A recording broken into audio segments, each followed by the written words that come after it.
Hello, everyone, and welcome. My name is Jeanne Gallagher with Discover Rising Tides, How the Outside Makes the Inside Better. And I'm here with Denise Stegall. Hey, Denise. Hi, Jeanne. How are you? I am great today. How are you? I am awesome today. And I want to be able to say that I am awesome all the way down the road when I hit 100. So that's what Well, we kind of want to talk to about that's today it. is Because today's title is, I want to say it. go Today's for it. title. But before I do that, Denise Stegall is our longevity specialist, and we're going to be talking about longevity. But today's title is putting your pants on later in life.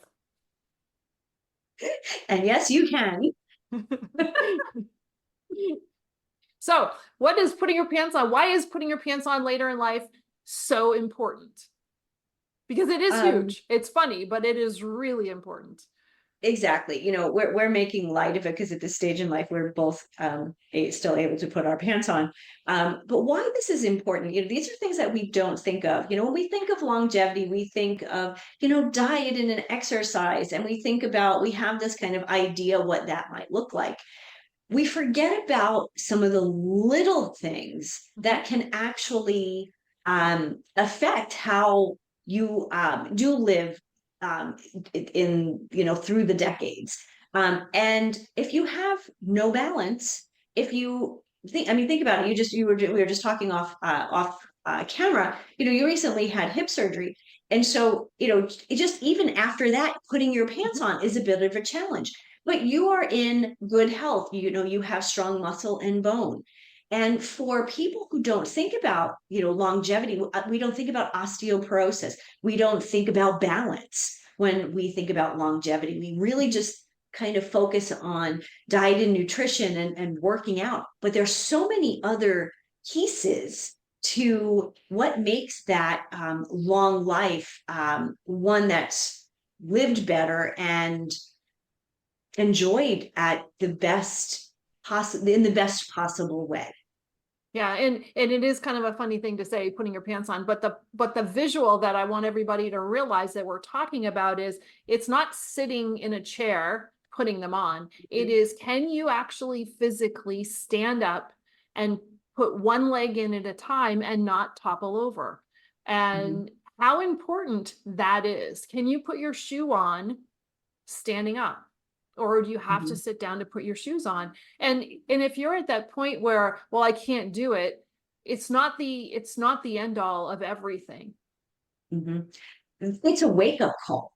That Yes. is a wake up call that says, I can't do this. I used to be able to do this a year ago, 5 years ago. That's the time, at this stage, if that's where you are, that's your wake up call to do something and make Mhm. changes. And that's essential, is to seek the support and the help in order to get back to Mhm. that point. But what if we never get to that point to begin with? And this is Mm. this is kind of something that I've been thinking about a little bit more and more. It's almost like, are you playing not to lose or playing to win?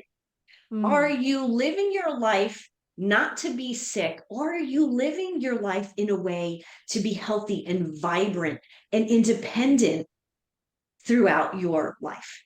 And active. And, and active, exactly. Mhm. Very different mindset, yes? Mhm. Oh, without a doubt, because you can eat well and be very sedentary.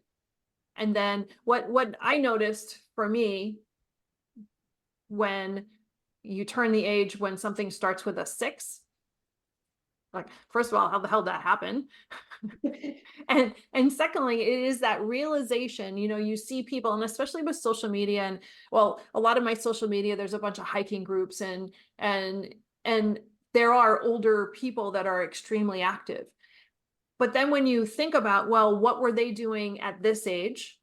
And what did they do over time in order to maintain that? And you realize what I'm going to do right now is going to affect what I'm going to be able to do when I'm 80. Absolutely. And that Most was people a are that was a looking at, wake up call for me. yes, and most people are at 40 and 50, going, it's so far down the road, I didn't and even they're think about not it. thinking about it. They're not, it's not even in their wheelhouse, in their brain. Mhm. And we need to change that, because what happens otherwise is we end up taking a lot of over-the-counter medications. We take a lot of Advil or Tylenol, and they're great for, quick pain relief, but it's not something you want to be taking on a regular Mhm. basis. Right. So it starts, that's where it starts. It's the aches and the pains. And so we start taking medication. Oh, it hurts when I do this. So we don't do these things. We're not as active as we actually could be if Mhm. we were doing the right activities and really paying attention. And sometimes, when you have an ache or a pain, when that starts, that again, that's kind of like your wake up call. Your body is telling you something's not quite right. And maybe it's, maybe you're overweight, maybe your shoes aren't, you're hiking, but you're hiking in sneakers, in running shoes. Mhm. I see people doing that all the time. Mhm. Or actually, what I see people doing a lot nowadays is like on vacation, and everywhere they go, they're in a flip flop. Right. Flip flops, Because there's a everybody. lot of support in that. They're for the pool, the beach, and the shower when when you're in college, in high school. Okay, that's what the flip flop is for, right? Proper footwear is important when it comes to the way you walk, your gait, Mhm. your stride. I mean, Mhm. even the way your toes, kind of grip it at flip flops. You can't walk normal like that. Podiatrists love the flip flop.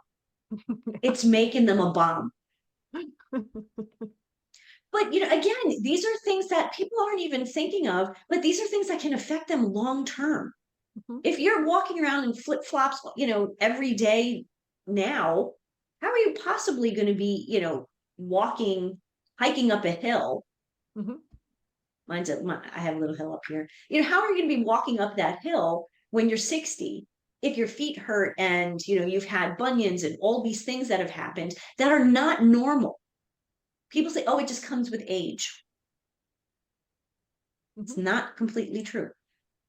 One of the things that I had to get my head wrapped around is the commitment.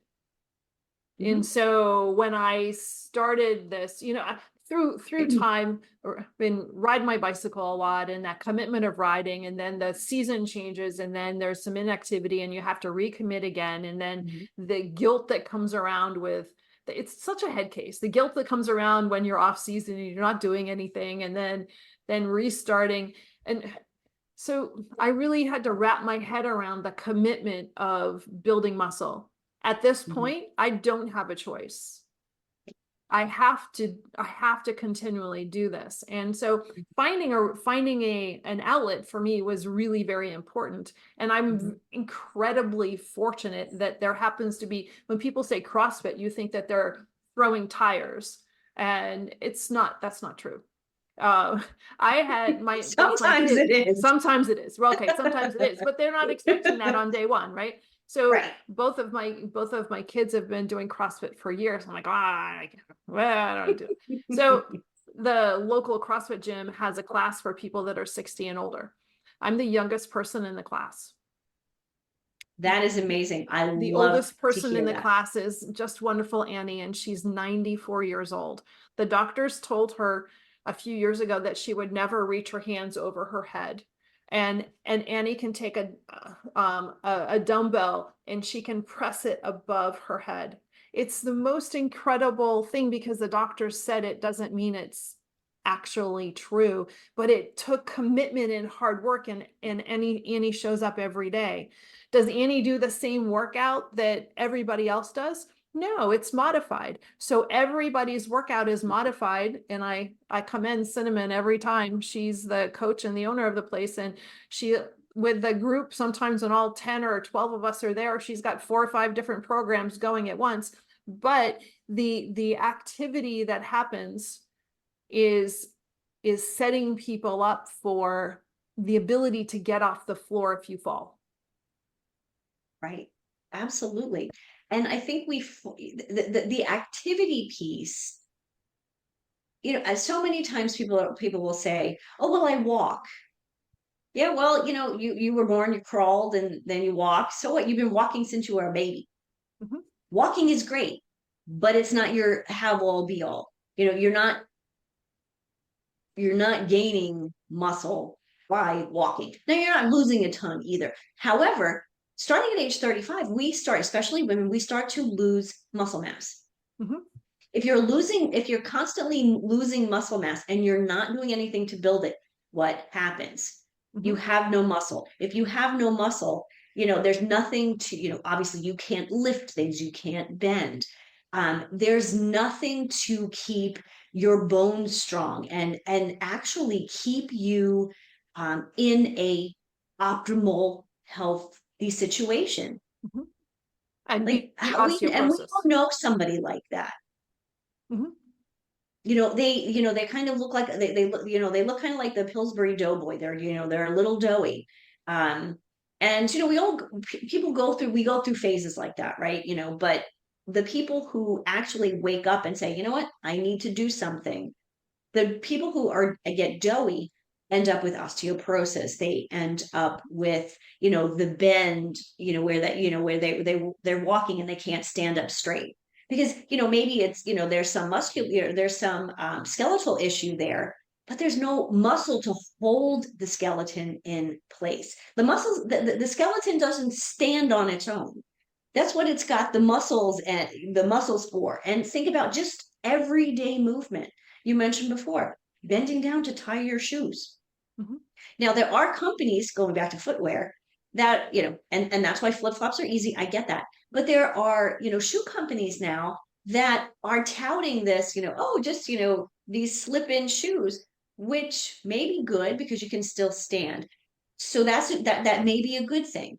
The challenge that I'm finding though, when I see these, and I have a mother who's 82 years old, um, the support, and that's another thing, Mhm. the support shoes get these slip-on shoes, not necessarily as supportive as somebody who's aging needs. We're all aging. None of us are getting younger, right?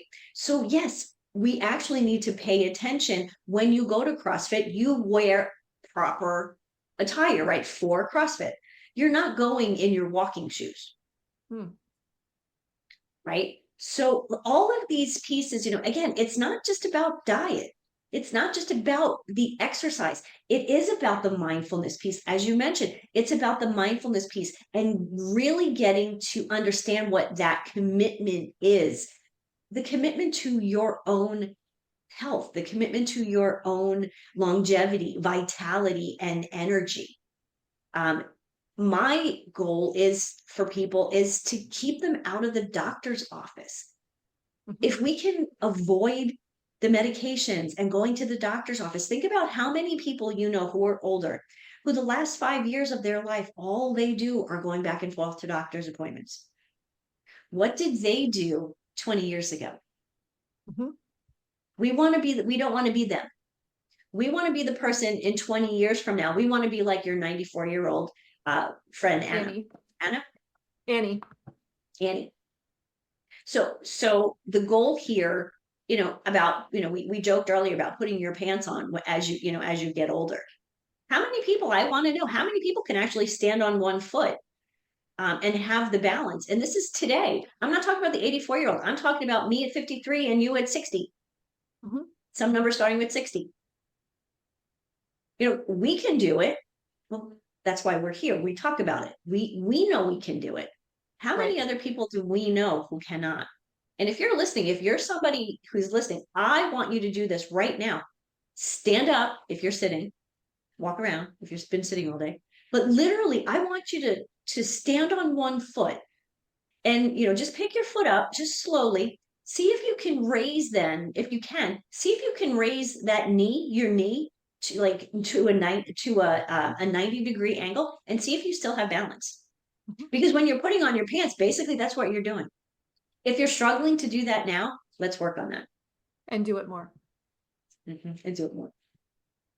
Thank you, Denise. This is really important, and we could probably talk about this for the next 45 minutes, but here's a quick segment. And if anybody would like to get some more information and really dive into this, reach out to Denise, and she's more than happy to have that personalized conversation with you.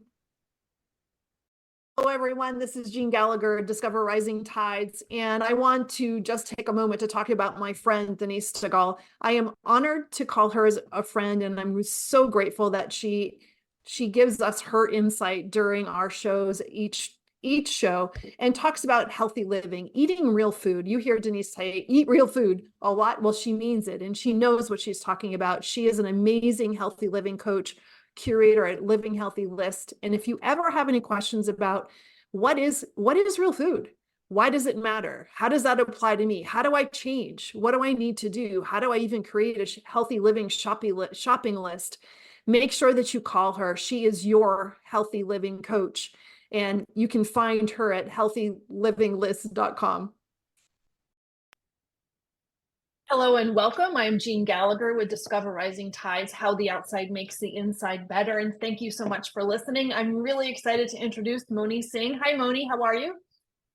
Hi, Jean. So good to be here.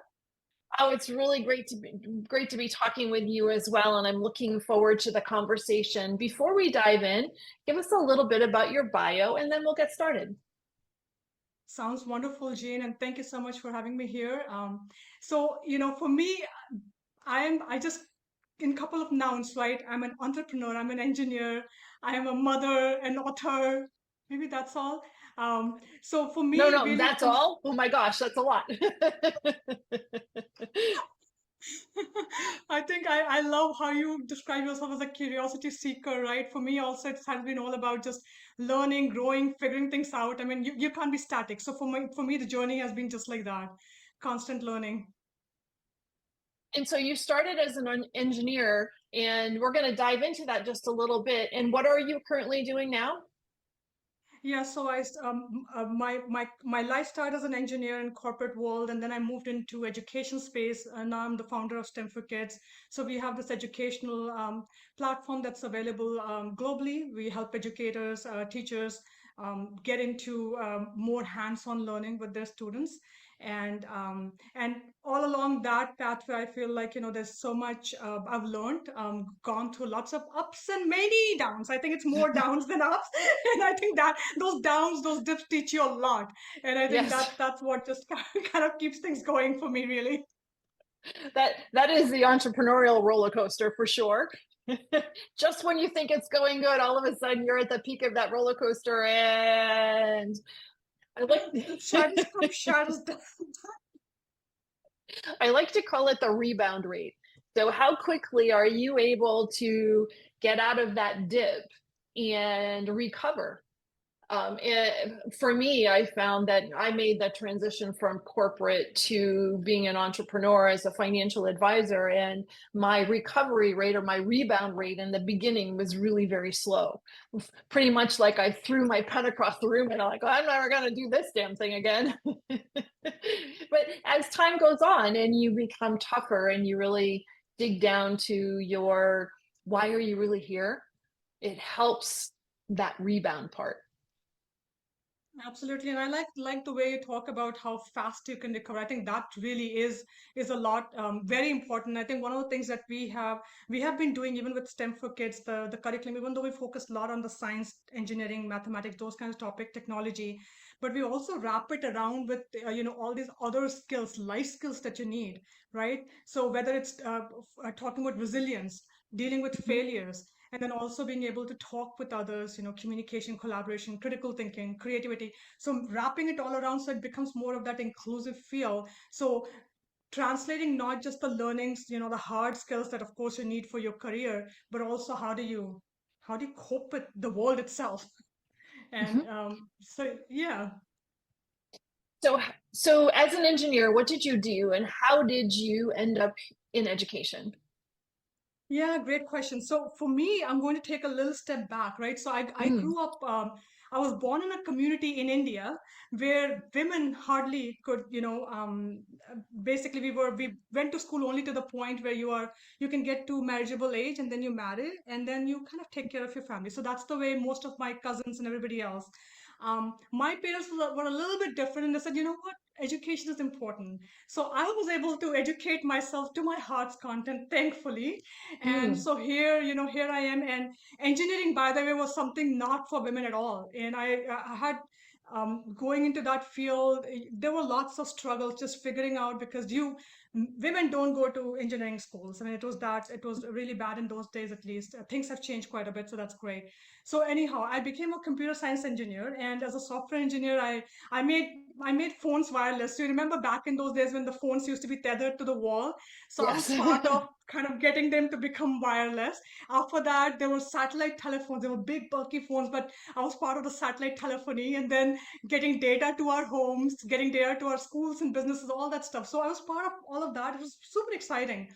And then around that time is when I said, you know what, I have to switch a little bit. Did my MBA, actually went to Duke here, and changed trajectory, became manager. And back then it's all about, hey, I have to grow. My title needs to keep growing, right? So you kind of began with software engineer, then senior software engineer, and then I'm on a different trajectory. I become manager, senior manager, director, senior. Like, okay, it's kind of going, but then I felt like there's something still missing in this whole equation, right? You can do a lot of different things. Title growth is fine. I mean, you're growing, you're learning a lot as well. Um, and it just, at some point in time, I realized that this is not the right happiness I'm looking for. It's not giving me the satisfaction, even though I'm learning a lot.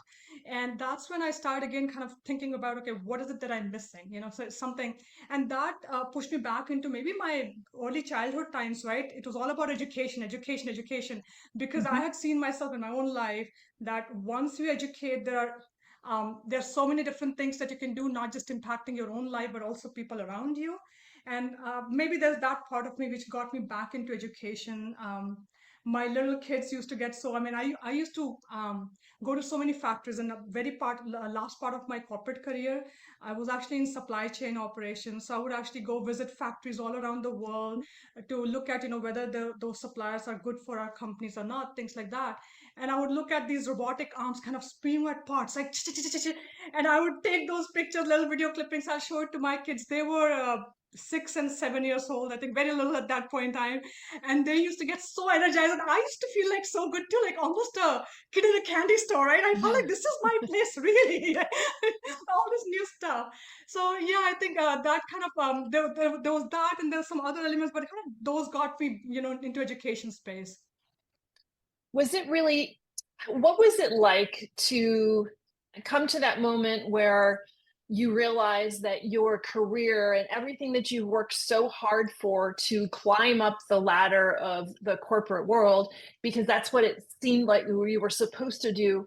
Was there a realization at some point in time that you spoke about it quickly, but I wanted to dive into it a little bit more, because I know that people that are listening or that have gone through similar situations or thinking about that, when you go, this is what I've really attained for, but there's this quality Yeah. of life or something that's missing. Was that really difficult to realize, but then also difficult to take action on?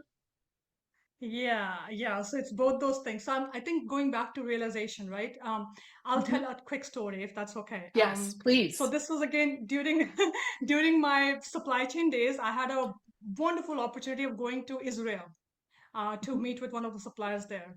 Beautiful place. And so I was actually, so this is, like a little bit of geography, right? So you have Israel, you have Jordan.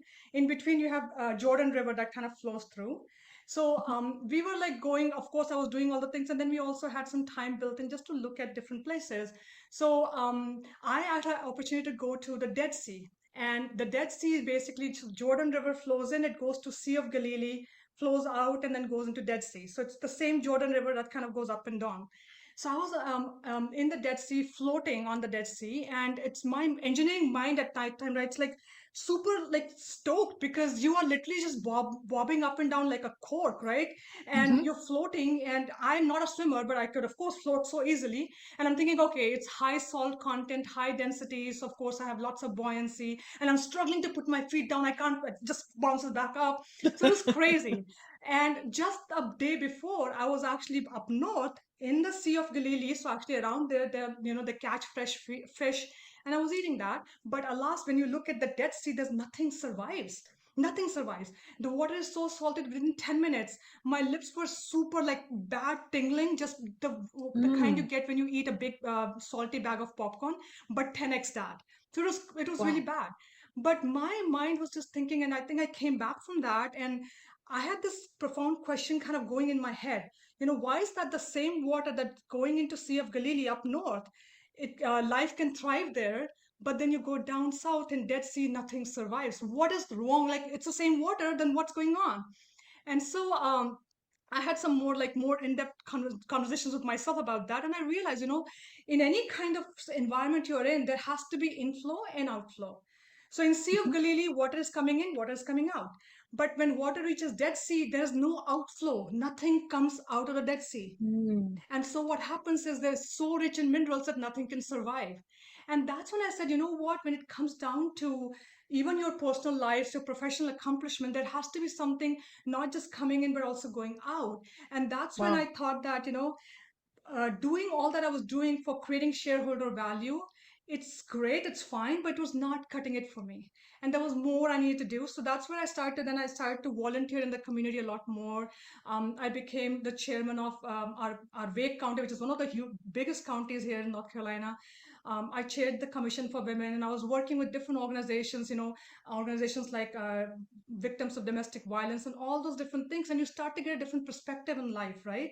And Mm. that actually, that coupled with, of course, my curious mind about science and technology, finally gave me that pathway that, okay, you know what, I have to go on a different path, which creates more impact, more social. So that's my STEM for Kids basically is a social entrepreneurial venture. It allowed me to really magnify that impact and take it to a lot more people, right? Whether it's children, their educators, because we trained educators, and being able to impact so many communities. So I think that was one of the missing elements, right? So I feel like my life has been about just this pursuit of happiness, right?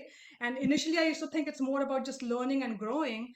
But then I said, no, it's also impact. How many lives are we able to touch? And I Mm. think that was the biggest element. Now, the second question you asked was, how hard is it to get out of it once you realize, right?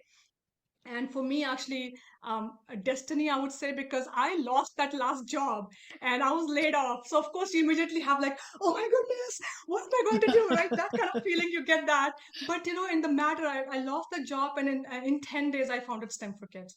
So, in the beginning, it was Wow. more about let me do something while I'm looking for my next job. That's why I started it.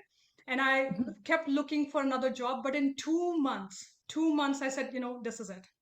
So I lucked out, I would say, even though it was you feel like a tragic ending, but I lucked out. But it's really hard because you have almost those shackles, right? You handcuff. Mhm. You can't Mhm. release, you can't let go of that job that's giving you, it's coming to you and things like that. So it's hard. And I talk with so many people who want to get into entrepreneurship because we have franchises and that's the hardest. You have to kind of break that barrier that you have in your own mind and say, you know what, I want to let it go and move on. What I also hear too is that there you experienced a ton of bravery through your education in India. And in the bravery of starting a new company as well, especially, it's easier to get a job. It's just easier to get a job. It's hard to find a job, but the transition from, yes, you've been laid off and now you emotionally going through that process of nobody loves me anymore. and but but the action of getting a job is takes less, it's easier.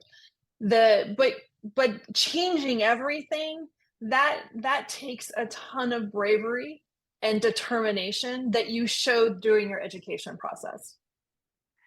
I think so because I think the growing up part when you're doing things which normally girls don't do, and my parents were really very empowering in that regard, right? They would keep saying, "Moni, you're a girl." People around you, even your relatives, will say there are things you can do, you cannot do, but remember, you can do anything that you want to, right? So I think there was that empowering mindset that I grew with. Maybe that helped me a lot, and that's one Mhm. thing I realized when I was working with as the chairman, the Commission for Women, that there's so many people who are intelligent people out there, right?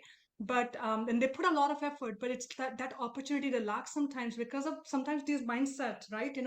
They feel stuck, and and that I think it's very profound when you are actually in that situation where you can be like Jordan River that's flowing in, and there is inflow and outflow, right? You can kind of do that and balance it out. I love that analogy, and I've honestly never thought of that before, but it is so evident that when you are on a project or you're doing something that is serving a purpose, how it's affecting other people on the other side is so important. Yeah.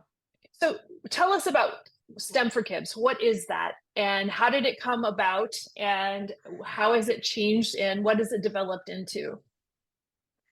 So STEM for Kids is has been all about just impact, right? I mean, when I so basically what STEM for Kids does is it provides resources for educators. We train teachers, people who want to get into education business, and we train them on how to get into a business, how to do activities in science and engineering, different kinds of curriculum. We have developed lots of different curriculum, like this one actually is aerospace engineering, but basically all kinds of engineering programming, whether it's aerospace, mechanical, computer programming, artificial intelligence, you name it, like all different things, but basically bringing it in a very hands-on way so children can really like manipulate things, right, as opposed to very theoretical.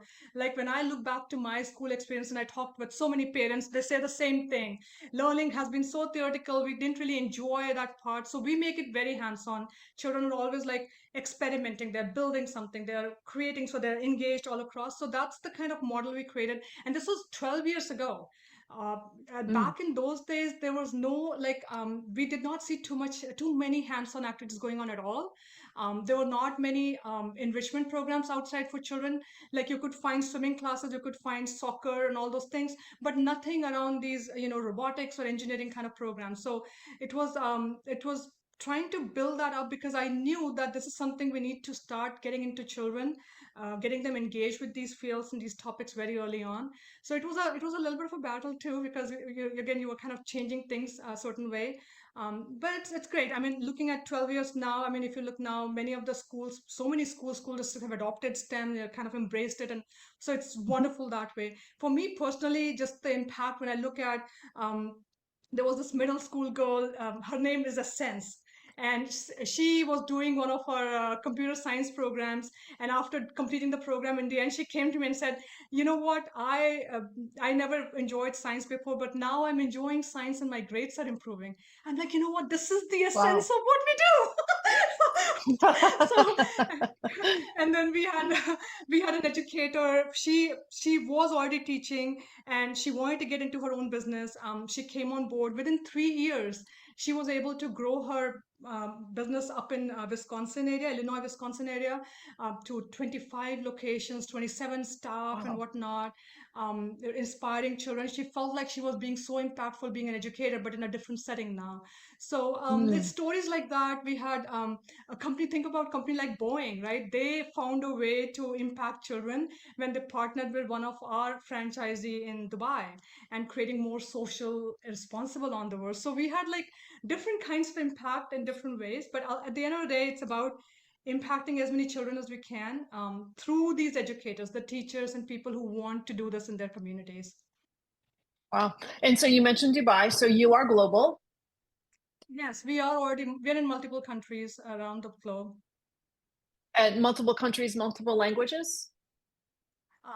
We offer our programs are in English, but of course, Mhm. I mean, like our franchise in Ethiopia, they use our English instructions, but then they are providing sometimes the lessons in Amharic, in their own local dialect. So yeah, I mean, we are in different parts of the world, and basically whatever works in that community, because we have local people who become the business owners, so they can take that and kind of do it in their own dialects. Oh, that's fascinating. Fascinating. And so you're working through schools, but also with organizations as well.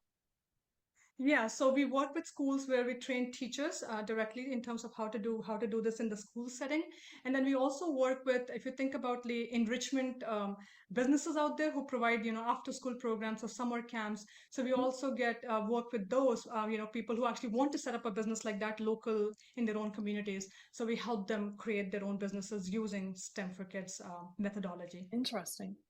What about do you have anything for the homeschool environment as well? Or how Absolutely. would that work? Yeah. Yeah, same thing like teachers, because when we, when somebody says we want to work with children, and so we provide Mhm. them the lessons, we provide them the training so that they are able to take all these programs into to whatever setting they're in. So We actually have fantastic some and so scholarships. needed. We have some Mhm. scholarships going on actually for educators and teachers. So whether they're homeschool, that if your audience is interested, we can definitely pass that along. We announced those scholarships, and it's open for the first 10,000 educators Wow. worldwide. Wow, fantastic. And so what type, you mentioned a couple of subjects, so can we dive into that just a little bit more? What types of subjects or content are you offering? Absolutely. So, STEM basically is science, technology, engineering, and mathematics, right?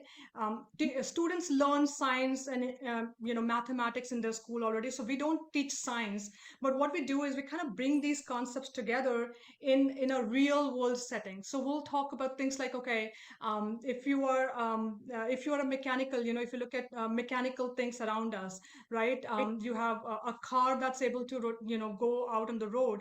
What principles go around building a car, right? How does it move? So we take those science concepts and we apply them into real world settings. So we've come up with programs like in different engineering fields. So we have aerospace, which is all about how do rockets and airplanes work. We have mechanical engineering, we have biomedical engineering that gets into human body, and like prosthetic development. And of course we are dealing with children who are elementary middle school level. So we deal with, these are simpler materials. We are trying to bring all these complex topic more at the child's level so they can understand. They're still kind of understanding those concepts, but in a simpler way, right? Something that they can engage with, and they can work their mental muscles to understand, okay, these are all like creations, and how you can work through that. We have topics in environmental engineering. We have robotics, computer programming. We have some hard skills that children can actually learn, different kinds of coding languages. They learn it, they can put it on their resume. Artificial intelligence, different computer programming things like game making. They can make games, they can make applications, different apps. Entrepreneurship, we have courses on entrepreneurship, so they can learn about how to be a marketer, how to message their uh, uh, products and things like that. So it's a wide array of products in terms of curriculum that educators, homeschoolers, they can bring to their communities. This is so needed from a couple of different aspects. And so the energy that your program brings must bring to teachers, because it is exciting to see these kids learn and learn outside of what would be considered the normal curriculum, Yeah, and and I think the expand on that as well.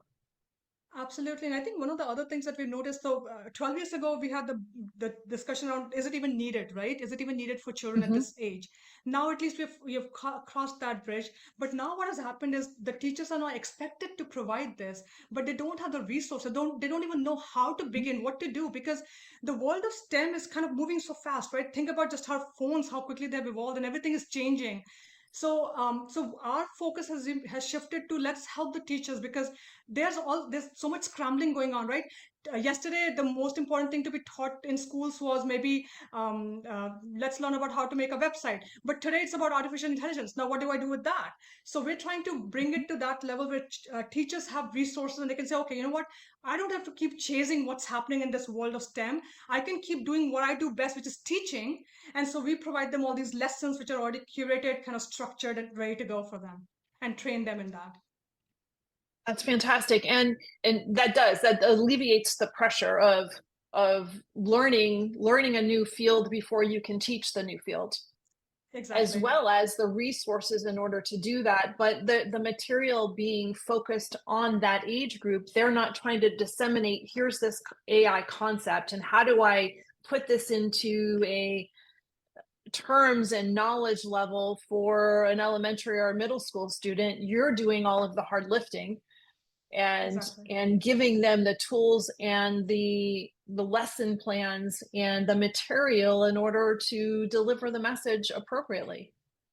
Absolutely. Yeah, that's correct. It, all I'm thinking is, how do I get this in front of my 10-year-old grandson? Well, technically he's 9. Another few months will be 10, but he might as well be 10. But I'm thinking, how could, that's my first thought. Selfishly, how do I expose him to these wonderful things? Because there's so much out there for kids to know. And the school systems are so stuck in the methods that they've been using, and there's not a lot of money coming into the school system for additional things. Some schools aren't even thinking about STEM and how important it is. And just to being able, so there's two things that are kind of in my head right now. So first of all is our school system in the United States and how that functions, and being able to integrate fresh material with excitement. But also from what you've mentioned, because you mentioned Ethiopia, you're reaching all types of people through your program. Is that correct? Absolutely, like really inspiring all diverse, the inclusivity with all kinds of different people. Absolutely, because that is so critical, right? Mhm. And so yeah, we do that. I mean, in terms of schools, right? Of course, anything that's big, it takes time to make changes, and that's where I see there are so many teachers who come with this entrepreneurial mindset, and they are Mm. so eager and willing to say, you know what, I want to change my classroom. And that's where I think, biggest thing is, if you are ready to make a change, here help is on the way. That's the approach we take. Of Mhm. course, sometimes school districts make a decision at their level and say, okay, let's go, let's do these programs, and we have trained at the district level. But many times it's that one teacher, one homeschool Mm. teacher, or maybe that one person who's ready to make a change in their own life, in their community. They say, I'm going to create a new social, entrepreneurial venture. Those they start to come in and they create that change, a massive change. Mhm. So yeah. And so if a teacher's listening and they're saying, well, how do I do this for my classroom? What is the process? Very simple. A website, and I'll provide that to you. But it's Mhm. teach4d.stemforkids.net. If you just go there, you'll see just get started there. We are here. We'll help you out. I'll also provide you the link for just the scholarships. We are doing scholarships right Okay. now for teachers.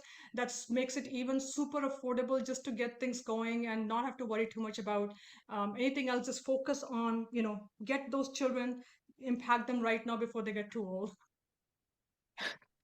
And the same process would be for groups or organizations, or maybe groups of homeschool groups to Yeah, apply through the absolutely. website as well. Yeah, that one website I mentioned, that they will ask just a couple of questions to get to see, which direction they want to go, and then based on that, they will be taken in the right pathways. Yeah, we'll definitely And put the then websites and that information in the show notes without a doubt. Yeah. absolutely. And I'm blessed with a wonderful team, and they are great with, helping out and figuring out whatever the right pathway for the person who's interested to get on board. 12 years ago, did you ever imagine this is where you would be? No, never. I told you I began thinking I'm just a filler, my time gap till the time I find my next job. I could have never imagined this. And what a huge endeavor to take on for yourself, and to build to such an important service. It comes down to that inflow and outflow again, and how you're affecting people. And so with the responsibility that comes along with that, so managing all of your teams and new concepts, how do you, Moni, take care of yourself? What's the self-care piece for you? Because we're talking about what you do for everybody else, but what I also want to focus on before we leave is to just, how does Moni take care of Moni? Wow, what a great question. Actually, it's a nice, so you're right. I mean, in my own personal journey of this self-discovery, I feel like I'm discovering myself. So, I kept thinking, hey, a title will make me happy. Once you give yourself a CEO Mhm. title, then what else can you do? This is it. So here you are. And then it was like, impact. How many lives am I touching? But in my own progression, I realized those two things are great, right? They kind of give you that fulfillment, at least in combination. But at the end of the day, it has to be you there. Are you happy, right? And this is where I had my biggest epiphany, Jane, is I always used to think, like most people do, right? That hey, if I just got my this job, or if I had my, if I'm married and I have a great life partner, if I have children and they grow up and I have a big house and blah blah blah, I'll be happy. I'll be happy. I'll be happy, right? And I realized that no, happiness is not a destination. Happiness is Mm. a choice that you can make each and every single day. And and that's when I realized my quest for happiness ended. It's not a search anymore. It's a choice I can make every single minute, every single day. And that really is the profound reality that I kind of realized in my life. And then I actually developed a hack. How do you hack happiness every single day? And if you really, I can Oh, offer it to, we I have to can know offer it this. to so first of all, I mean, it's very important that we have to really remember happiness is a tool we use to reach our destinations. It's not a destination itself. Okay, so that's number one. Now, how do you get happy? You get a healthy dose of happiness every day. And the dose is here. Here's the secret formula, okay? So, dose, DOSE. Okay, so that's basically happiness is all about, it's a cocktail of hormones that make us happy. Okay, and there's a very easy way to get all those hormones kind of going on. Okay, so D is dopamine. Dopamine is the reward chemical, and you get that when you achieve a goal, when you complete a little task, when you do something which is self-care. Maybe you went and did a manicure or something.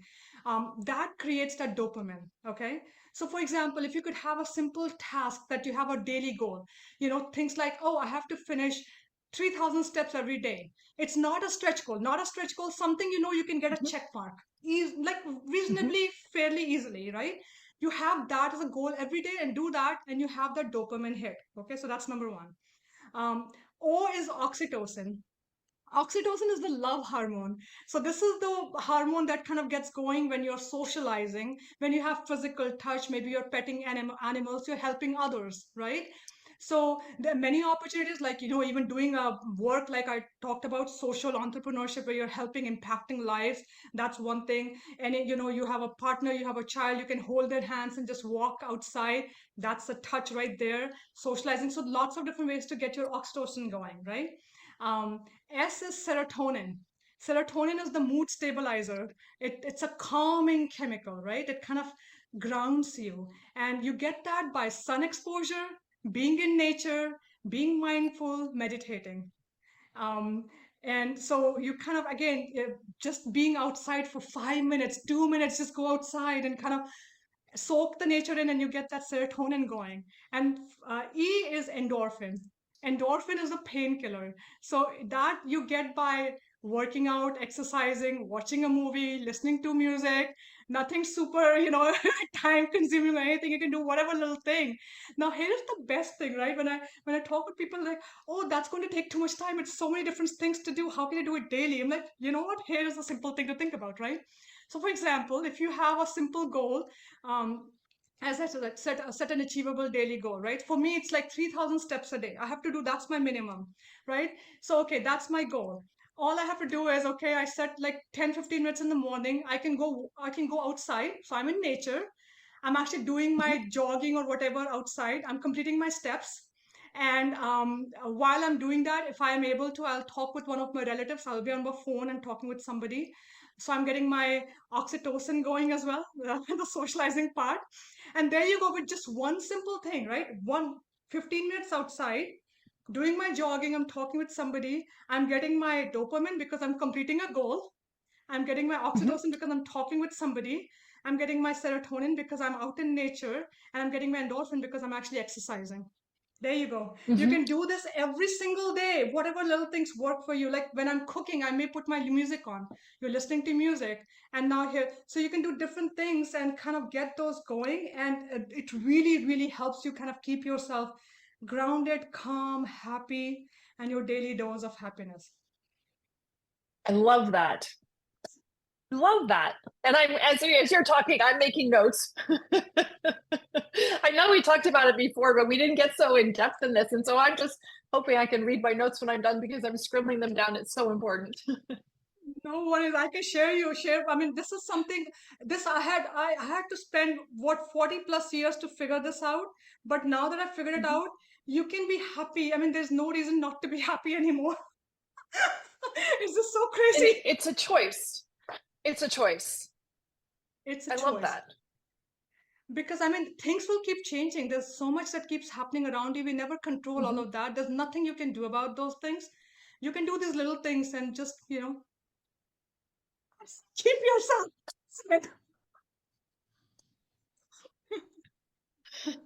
Well, thank you, Moni. Thank you so much for your inspiration. Not only your inspiration on the dose of what we need to do, but your inspiration for what you're doing for kids and empowering educators along the way and giving them the tools to make such a difference, because our children are where we are going to be in the future, and how important it is to spend the time and the energy to develop them and get them interested in something other than staring at their phones, and just trying to trigger those interests and curiosities. So I so much appreciate that, and I thank you for sharing your story and your enthusiasm for what you do. Oh, thank you so much. I loved this discussion, and thank you for having me here, Jeanne. You're very welcome. Thank you so much for listening today. Today's show was sponsored by Seaside Solutions, my financial services company. As a business owner, it's easy to be pulled in many different directions, and often taking care of yourself plummets to the bottom of the list. For me, I find myself outside to reground. My time outdoors helps me manage my day more effectively and be more present for my clients. Through this, Discover Rising Tides was born. At Seaside Solutions, we truly believe that education is the foundation of financial wellness. Our primary focus is to provide guidance that is designed to help you achieve your long-term financial goals and visions. Working with a plan allows space for doing more things that you love, like being outside to make the inside better. If I can help you create or realign your plan, or if you would like to be added to my weekly newsletter, please let me know. This week's topic was 5 ways to set more achievable goals. Your referral means the big, beautiful world to me, and if I can help, please let me know. And thank you so much for listening, and see you next time.